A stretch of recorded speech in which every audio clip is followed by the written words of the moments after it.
یہ آپ نے بلکہ ابھی بات کی ہے تو اگلا جو کوئسچن کسی نے بھیجا ہوا ہے وہ ذاکر نائک صاحب سے متعلق ہے، اور وہ چلو اس میں یہ کیا ذاکر نائک کیا وہ یہ جی کہ آپ کے علم میں ہوگا بھی پچھلے دنوں جو نجی چینل پہ بھی مسئلہ بنا ہے، انہوں نے ایک تو یزید والا مسئلہ اٹھایا کہ جی ڈاکٹر ذاکر نائک صاحب نے یزید کو رضی اللہ تعالیٰ عنہ کہا، اور دوسرا انہوں نے کہا جی کہ ذاکر نائک نے یہ کہا کہ جی آج کی تاریخ میں رسول پاک صلی اللہ علیہ وسلم بھی نعوذ باللہ مردہ ہو چکے ہیں اور ہم ان سے بھی نہیں مانگ سکتے، بلکہ انہوں نے کہا مان نہیں سکتے ان کو، چلو وہ شاید ان کی سلپ آف ٹنگ تھی۔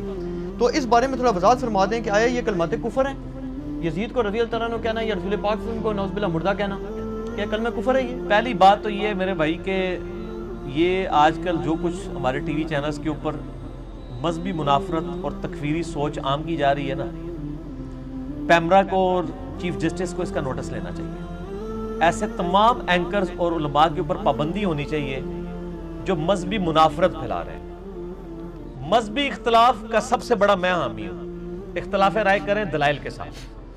قرآن اس چیز کو کم از کم 300 دفعہ کہتا ہے، ہاتو برہانکم ان کنتم صادقین، لاؤ دلیل اگر تم سچے ہو۔ قرآن اپنے مخاطب سے کہتا ہے کہ لاؤ دلیل کوئی ہے، قرآن تو بعد ہی دلیل کہتا ہے کہ اختلاف کرو دلیل کے ساتھ۔ اور قرآن میں بھی آیا نا، ادعو الی سبیل ربک بالحکمہ والموعظۃ الحسنہ وجادلہم باللتی ہی احسن، مجادلہ بھی کرو احسن طریقے سے، اختلاف رائے کرو۔ مجادلہ کہتے ہیں علمی جھگڑے کو، علمی جھگڑے کی دعوت قرآن نے خود دی ہوئی ہے۔ میں کہتا ہوں علمی جھگڑا ہونا چاہیے، لڑائی کٹائی والا نہیں، علمی اختلاف، ٹھیک ہے؟ اس میں یہ نہیں کہ بار بار تھوڑی دیر بعد ایسے کر کے کھڑا ہو جائے، یہ کام نہیں ہونا چاہیے۔ علمی دلائل رکھیں، اختلاف رائے رکھیں۔ لیکن یہ کچھ چینلز جو یہ حرکتیں کر رہے ہیں نا جی، ان میں سے ایک چینل ٹاپ آف لسٹ ہے جس میں نے پچھلی دفعہ مسئلہ 178 ریکارڈ کرا کے نا 5 گھنٹے کا، اس چینل کی ساری بدعقیدگیوں کو اور بد عقیدہ علماء کو قیامت تک کے لیے دفن کر دیا۔ اب دوبارہ اس پہ ہم نے ویڈیو ریکارڈ ہی نہیں کرانی۔ مسئلہ 178 5 گھنٹے کا، کوئی دنیا جان کا مسئلہ جو انہوں نے ڈسکس کیا ہے۔ اس رمضان میں بھی جو پینے ڈال کے بیٹھے ہوئے ہیں یہ وہی ہیں جو پچھلی دفعہ تھے، میں ڈسکس کر چکا ہوں، دوبارہ ضرورت نہیں ہے۔ ان کا نوٹس لینا چاہیے، یہ تکفیری سوچ کو عام نہ کریں۔ اور میں نے دیکھا ہے وہ ابھار رہے تھے، خصوصاً اہل حدیث مکتبہ فکر کو ٹارگٹ کیا ہوا تھا کہ یہ گستاخ ہیں، واجب القتل ہیں، یہ ہیں وہ ہیں۔ اختلاف رائے رکھیں علمی دلائل کے ساتھ، زبردستی کسی کے اوپر فٹ کرنے کی کوشش نہ کریں۔ رہا یزید کا مسئلہ، تو میرے بھائی یزید کا مسئلہ تو بہت چھوٹا ہے، ہم نے تو یزید سے بھی بڑے بڑے مسئلے جو ہیں خلافت و ملوکیت کے، میری ویڈیوز یوٹیوب کے پر ریکارڈ ہیں، آپ یوٹیوب پہ جا کے لکھیں حضرت معاویہ رضی اللہ تعالیٰ عنہ اور یزید کے بارے میں سنی عقیدہ، لاکھوں لوگ میری ویڈیو دیکھ چکے ہیں۔ ایک اور ویڈیو ہے یزید اور جنتی لشکر، ایک طرف ڈاکٹر ذاکر نائک کی تصویر ہے تھم نیل پہ، ایک طرف میری ہے۔ میں نے علمی دلائل کے ساتھ ان کے ساتھ اختلاف کیا کہ وہ جنتی لشکر میں نہیں تھا شامل، علمی طریقے سے جواب دیں۔ یزید کا مسئلہ جب 2009 کے اندر ڈاکٹر ذاکر نائک نے اٹھایا نا، تو اس کے بعد صرف لوگوں نے گالی گلوچ کی ہے۔ میرے علم میں صرف 3 بندے ہیں جنہوں نے علمی رد کیا ہے ڈاکٹر ذاکر نائک کا بائی نیم۔ ایک یہ ہے کہ ویسے رد کرنا، وہ تو بڑے لوگ نکلے ہوئے ہیں، لیکن وہ ان میں سے ایسے لوگ بھی ہیں کہ جو ڈاکٹر ذاکر نائک کے مکتبہ فکر سے تعلق رکھتے ہیں، اس لیے اس کا نام نہیں لیتے، ان کو تو میں اس میں شامل نہیں کرتا ہوں۔ 3 بندے ہیں جنہوں نے بائی نیم علمی رد کیا ہے۔ پہلے نمبر پہ مولانا اسحاق صاحب رحمہ اللہ تعالی، المتوفا 2013 عیسوی، 28 اگست 2013 کو فوت ہوئے۔ میں نے ان کا جنازہ بھی پڑھا، اور میرے لیے تو 2013 کا سال سمجھ لے کہ ایک غمگین سال تھا۔ 28 اگست کو یہ فوت ہوئے 2013 میں، اور 10 نومبر 2013 کو شیخ زبیر علی صاحب فوت ہو گئے۔ دونوں کا جنازہ بھی پڑھا، آپ بھی بلکہ دونوں دفعہ ساتھ ہی تھے میرے، دفنانے تک ہم ساتھ رہے الحمدللہ۔ تو شیخ زبیر صاحب نے بھی رد کیا، لیکن ذاکر نائک کا نام لے کے نہیں کیا۔ بائی نیم رد اگر کسی نے کیا نا شیروں کی طرح، وہ مولانا اسحاق صاحب تھے۔ اس کے بعد اگر کسی نے رد کیا تو ڈاکٹر طاہر القادری صاحب نے کیا۔ باقی جس کو کہتے ہیں نا اس کو منطقی انجام تک پہنچانا، تو بغیر غرور اور تکبر کے، وہ صرف ایک بندے نے کام کیا ہے، انجینئر محمد علی مرزا نے۔ اور ہم نے ریسرچ پیپر بھی لکھ دیا۔ اے دکھاؤ، اٹھو جی اٹھو، دکھاؤ، اے دکھاؤ۔ یہ کہتے ہیں بار بار دکھانا ہے، یہ ان بھائی قرآن اور علی ساتھ رہیں گے قیامت تک، ٹھیک ہے نا جی، وہ تو حدیث ہے۔ واقعہ کربلا کا حقیقی پس منظر 72 صحیح الاسناد احادیث کی روشنی میں جنگ جمل صفین نہروان واقعہ کربلا کا پس منظر 200 احادیث اہل سنت کی کتابوں سے، عربی میں بھی، اردو میں بھی، انگلش میں بھی، ہندی میں بھی، دنیا میں جو یہ ریسرچ پیپر جتنا عام ہوا ہے الحمدللہ، پی ڈی ایف بھی اس کا ڈاؤن لوڈ کریں 5B ریسرچ پیپر اہل سنت پاک.com سے. اس میں میں نے یہ سارا وہ یزید والا جنتی لشکر والا سارا اس میں وہ بھی کور کیا ہے، اور ہم نے پچھو گل شروع کی ہے حضرت عمر کی شہادت سے لے کے واقعہ کربلا تک رضی اللہ تعالیٰ عنہ علیہ السلام. تو ڈاکٹر ذاکر نائک سے مسئلہ مس ہینڈل ہوا ہے، لیکن زیادتی کی ہے ڈاکٹر ذاکر نائک کے مخالفین نے بھی. ایک اس سے تو چلے زیادتی ہوئی، انہوں نے ڈاکٹر ذاکر نائک کو یہ پورٹریٹ کیا کہ ڈاکٹر ذاکر نائک نعوذ باللہ سیدنا حسین علیہ السلام کے مخالف ہیں. توبہ توبہ. بھئی ڈاکٹر ذاکر نائک نے اسی ویڈیو میں کہا تھا جس ویڈیو کو یہ اٹھاتے ہیں، جس میں وہ امام ابن تیمیہ سے ڈسیو ہو کے انہوں نے جنتی لشکر والی بشارت فٹ کر. حالانکہ ابن تیمیہ بھی کوئی یزید کا سگا کوئی نہیں تھا. ابن تیمیہ بھی کہتے تھے میں اس سے دنیا کے بادشاہوں کی طرح ایک بادشاہ مانتا ہوں، خلیفہ راشد نہیں مانتا منہاج السنہ میں. لیکن دوسری طرف جنتی لشکر کی بشارت بھی فٹ کر دی جو آج تک اہل حدیث کو فٹ ہوئی ہوئی ہے. ایک غلطی وہ ایک بزرگان دین کر گئے نے انہوں نے وہ فٹ ہے. اچھا، ڈاکٹر ذاکر نائک نے اسی ویڈیو میں کہا تھا کہ آج کی ڈیٹ میں جو حضرت حسین کا قاتل ہے یا اس کی مدد کرنے والا ہے میں اس پہ لعنت بھیجتا ہوں. اس کا موقف یہ تھا کہ یزید ڈائریکٹلی انوالو نہیں تھا، وہ انڈائریکٹلی بھی نہیں مانتے. تو یہ ایک اس کو علمی غلطی لگی نا. ایک بندہ کہتا ہے میں یزید کو مانتا ہی نہیں ہوں کہ اس میں شامل تھا حضرت حسین کے قاتلین میں، وہ یہ کام کر ہی نہیں سکتا. تو سر آپ اس کو بینیفٹ آف ڈاؤٹ دیں گے نا. جس طرح ڈاکٹر اقبال جو ہیں جن کو سارے حکیم الامت مانے ہوئے ہیں، وہ امام مہدی کا انکار کرتے ہیں. وہ کہتے ہیں مہدی کا عقیدہ ہی فراڈ ہے. تو میں نے تو آج تک کسی بریلوی دیوبندی اہل حدیث شیعہ کو نہیں سنا کہ ڈاکٹر اقبال تو منکرین حدیث تھا، تو مہدی کو نہیں مانتا تھا. چلے اس ویڈیو کے بعد بھی کوئی جرت کر کے بتائے کہ جی ان کی خدمات دیکھیں، وہ اصل میں ان حدیثوں کو صحیح نہیں سمجھتے تھے، بینیفٹ آف ڈاؤٹ دیں. ڈاکٹر اقبال امت کے اجماعی عقیدے کو جو امام مہدی کے بارے میں انکار کر دیں تو ان کو بنا بینیفٹ آف ڈاؤٹ ملے گا. تو ڈاکٹر ذاکر نائک والا مسئلے میں تو اور لوگ بھی کئی ان کے ساتھ کھڑے ہوئے ہیں. یزید والے مسئلے میں کیا یزید کے ساتھ محبت کا راگ صرف ڈاکٹر ذاکر نائک نے الاپا ہے؟ حالانکہ انہوں نے نہیں الاپا، صرف انہوں نے کہا ہے کہ وہ جنتی لشکر والا وہ جو معاملہ ہوا، وہ انہوں نے کہا میں حسین کے قاتلین پہ آج کی ڈیٹ پہ لعنت بھیجتا ہوں، میں حسین سے محبت کرتا ہوں، یہ سب کچھ کرتا ہوں. باقی ان سے جو کچھ چھوٹا والا معاملہ ہے وہ تو سر شروع سے چل رہا ہے. امام محمد غزالی جو سارے صوفیوں کے امام ہیں، سارے بزرگان دین کے ماننے والوں کے امام ہیں، المتوفا 505 ہجری.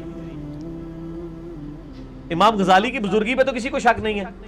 امام غزالی نے احیاء العلوم میں لکھا ہے کہ یزید کا نہ قاتل حسین ہونا ثابت ہے اور نہ یہ ثابت ہے کہ اس نے حضرت حسین علیہ السلام کے قتل کا کبھی حکم دیا ہو. اور انہوں نے کہا اس کی وجہ سے جو لوگ یزید کو برا بھلا کہتے ہیں وہ زیادتی کر رہے ہیں، جو یزید پہ لعنت بھیج رہے ہیں وہ غلط کر رہے ہیں. اور انہوں نے یہاں تک کہا ہے کہ جو یزید پہ لعن تان کرتے ہیں لعنت ان کے اوپر پڑے، کیونکہ لوٹتی ہے ان کے اوپر، کیونکہ وہ ناحق ایک بندے کے اوپر لعنت کر رہے ہیں. تو اس وقت جتنے لوگ یزید کے خلاف بول رہے ہیں نا، ان کے جو بزرگان دین امام غزالی ہیں نا وہ ان کو لعنتی سمجھتے ہیں یزید کے خلاف بولنے والوں کو. تو اب میں ان لوگوں سے جو ٹی وی چینل پہ آ کے کہتے ہیں ڈاکٹر ذاکر نائک نہیں ہے، ڈاکٹر ذاکر نالائق ہے، وہ آپ کے پنڈی کے ایک مفتی صاحب ہیں، نام نہیں میں لیتا، سب کو پتہ چل جائے گا. وہ کہتے ہیں ڈاکٹر ذاکر نالائق. تو میں اسے پوچھتا ہوں ڈاکٹر ذاکر تو نالائق ہوئے اور آپ کے بزرگان دین امام محمد غزالی المتوفا 505 ہجری 505 ہجری جو پوری تصوف جن کے اوپر کھڑی ہے، وہ تو کہتے ہیں جو یزید کو پہ لعنت بھیجے اس پہ لعنت لوٹے گی. تو انہی مفتی صاحب نے جو پنڈی والے ہیں انہوں نے نجی چینل کے اوپر کہا یزید لعنتی. تو مفتی صاحب امام غزالی آپ پہ لعنت بھیج کے گئے ہوئے ہیں، تو آپ ذاکر نائک کے اوپر تو بعد میں آئے، پہلے اپنے بزرگوں کے اوپر.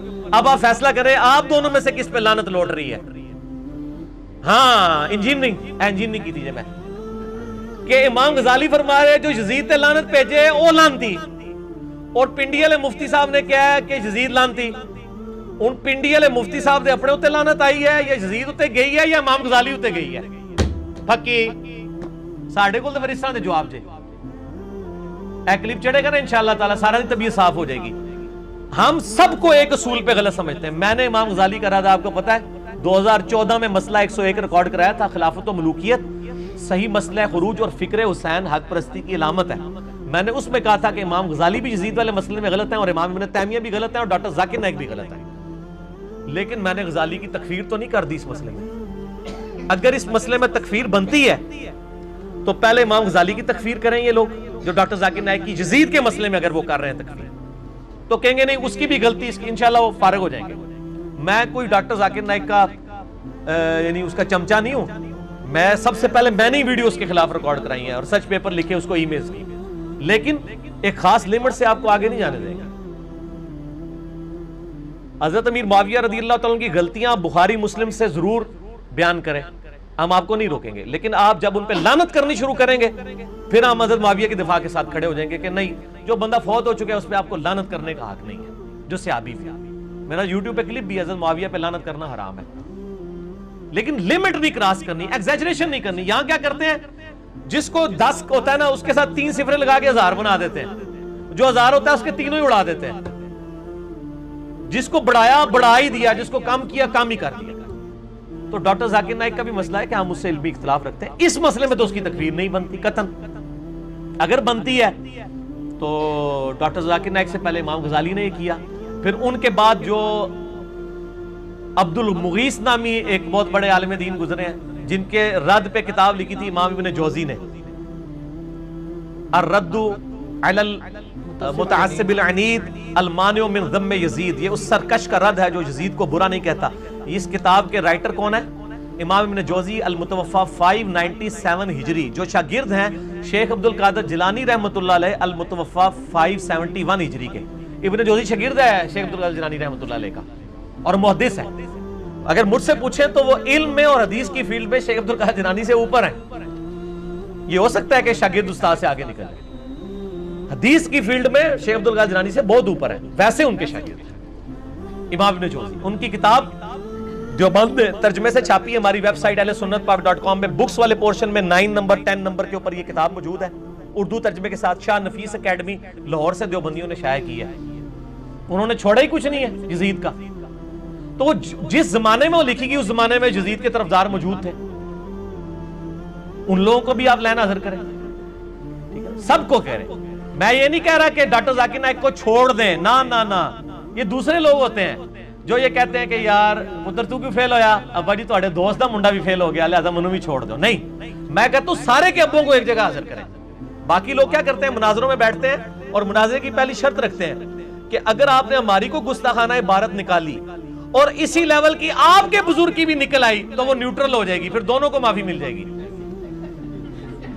ہاں سر، وہ پنڈی والے مفتی صاحب اور ایک پنڈی والے ایک سعودیہ والے کے جو بڑے بھائی ہیں پنڈی والے، دونوں کا جو مناظرہ ہوا ہے اس کی شرائط کے سٹارٹ میں یہی ہے کہ اگر آپ نے کوئی ہمارے بزرگ کی گستاخی نکالی اور وہی گستاخی آپ کے بزرگ کی بھی نکل آئی تو ہونا چاہیے جیسے کہ دویا نہیں بیڑا غرق، ہونا کہا جو دویا نو معافی مل جائے گی۔ ہم وہ نہیں ہیں، ہم کہتے ہیں جب نکلے گی تو دونوں فارغ۔ ہم کہتے ہیں آپ ڈاکٹر ذاکر نائک کا بھی رد کریں، آپ امام غزالی کا بھی رد کریں، آپ عبد المغیث کا بھی رد کریں، آپ ان سارے لوگوں کا رد کریں۔ اور آپ کو پتا ہے احمد بریلوی صاحب نے کیا لکھا ہے؟ انہوں نے کہا ہم یزید پہ لعنت کرتے نہیں ہیں، کسی کو روکتے نہیں ہیں۔ تو یزید پہ تو احمد بریلوی صاحب نے بھی لعنت نہیں کی ہے، اور کہتے ہیں ہم سکوت اختیار کرتے ہیں۔ تو یہ پنڈی والے مفتی صاحب کا یہ موقف ہے کہ یزید کے مسئلے میں ان کو تو کہا جاتا ہے شمشیر اعلیٰ حضرت، جس اعلیٰ حضرت کی وہ شمشیر ہے وہ تو کہتے ہیں ہم یزید پہ لعنت کو جائز نہیں سمجھتے۔ کوئی کرے گا اس کو روکیں گے نہیں، خود کریں گے نہیں۔ تو پوچھا گیا کیوں؟ تو انہوں نے کہا اس لیے کہ ہمارے امام حنیفہ رحمہ اللہ جو ہیں اس معاملے میں خاموشی اختیار کرتے ہیں، اور امام حنیفہ کے ماننے والے سب سے زیادہ یزید کے خلاف فتوے جاری کر رہے ہیں۔ تو لوگوں کو یہ بھی بتائیں کہ ہمارے امام حنیفہ تو خاموش تھے، وہ یزید کو کچھ نہیں کہتے تھے، ہم کہہ رہے ہیں چونکہ ہم حنفی ہیں۔ تو لوگ آپ کو خود ہی پوچھیں گے کہ آپ کون سے حنفی ہیں کہ آپ کے امام صاحب تو خاموش تھے۔ میں یہ ان کو الزامی بات کر رہا ہوں، میں ان کے ساتھ نہیں ہوں، میں تو یزید کے بھی خلاف ہوں اور یزید کو تخت حکومت پہ بٹھانے والوں کے ساتھ بھی علمی اختلاف رکھتا ہوں، ٹھیک ہے جی؟ مجھے تو کسی سرٹیفکیٹ کی ضرورت نہیں ہے، اور میں ایسی کھلی کتاب ہوں اس مسئلے کے اندر کہ دنیا میں مجھے جس طرح عمار ابن یاسر کو شیعہ ثابت کرنے کے لیے کسی دلیل کی ضرورت نہیں ہے نا، اس طرح مجھے شیعہ علی میں سے ثابت کرنے کے لیے پولیٹیکل ٹرم میں کسی کے سرٹیفکیٹ کی ضرورت نہیں ہے۔ تو یہ ڈاکٹر ذاکر نائک اس حوالے سے جو تکفیر ہوئی ہے نا جی، وہ غلط ہے اگر کسی نے کی ہے۔ میں آپ کے الفاظ میں اگر کسی نے کی ہے، میرا خیال نہیں ہے کہ اتنے بیوقوف علماء کے اس مسئلے پہ تکفیر کریں ڈاکٹر ذاکر